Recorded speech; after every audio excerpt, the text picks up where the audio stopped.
नमस्कार बंधुरा मधुश्री फैशने आपनादेर सकलके स्वागत जानाई। आज आमी आपनादेर सामने ब्लाउजे बैक पार्टेर आरो एकटी इउनिक डिजाइन निये हाजिर हयेछि। तो भिडियोटी स्किप ना करे पुरोटा देखुन।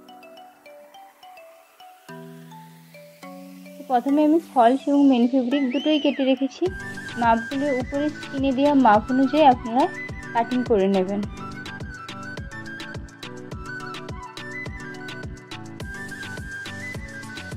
एरपर आमी गलार डिजाइन करब। तो गला आमी निয়েছি 3 इंची। এটা আমি डबल भाঁজে রয়েছে, একইভাবে মেন ফেব্রিকও डबल भाঁজে রয়েছে এবং লম্বায় নিয়েছি আমি 9 इंची।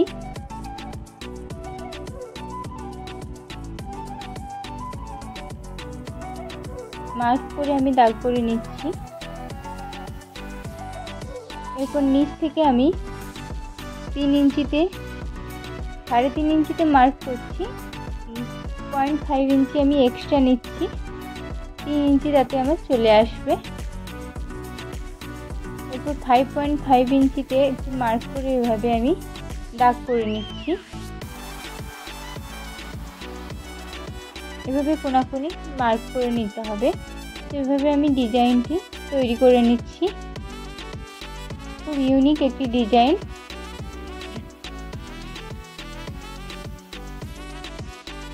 একইভাবে আমি অপর দিকেও মার্ক করে নিলাম।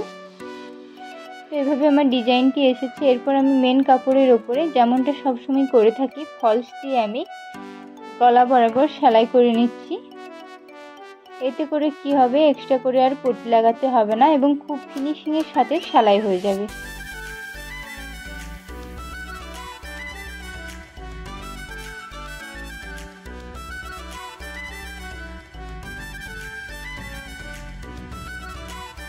যারা আমার চ্যানেলে একেবারেই নতুন তারা অবশ্যই আমার চ্যানেলটিকে সাবস্ক্রাইব করুন এবং ভিডিওটি ভালো লাগলে অবশ্যই লাইক করুন, বন্ধুদের সাথে শেয়ার করুন এবং আমার পাশে থাকুন।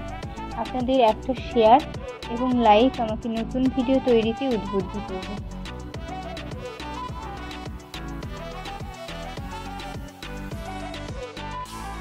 এভাবে আমি এক্সট্রা কাপড়গুলোকে কেটে নিচ্ছি এবং আমি ছোট ছোট করে কাট লাগিয়ে নেব।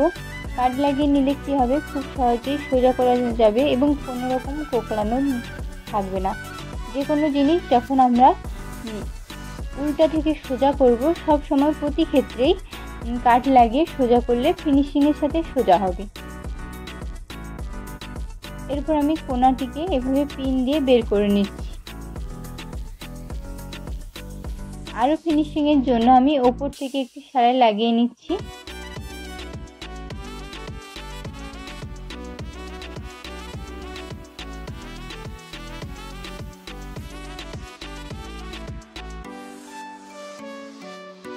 যারা সেলাই কাজে একেবারেই নতুন তারা অবশ্যই এই ভিডিওটি তাদের অবশ্যই হেল্পফুল হবে। তারা খুব সহজেই বানাতে পারবেন। এরপর পুরো কাপড়টিতে আমি সেলাই লাগিয়ে নিচ্ছি।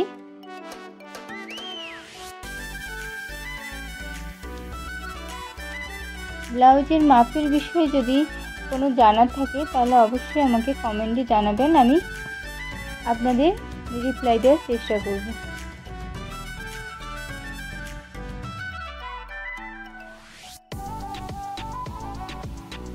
আমার এক দিকের পার্টটা রেডি হয়ে গেছে। একইভাবে আমি অপর দিকের পার্টটিও রেডি করছি। এরপর আমি নিচের পার্টটি রেডি করব। তো নিচের পার্টটিকে আমি দুদিকে সেলাই করে মাঝখান থেকে কাপড় বের করে সোজা করে নেব। এতে করে কি হবে, এক্সট্রা করে আর আমাকে তলাতে পট্টি লাগাতে হবে না এবং খুব সহজেই ফিনিশিংয়ের সাথে সেলাই হয়ে যাবে।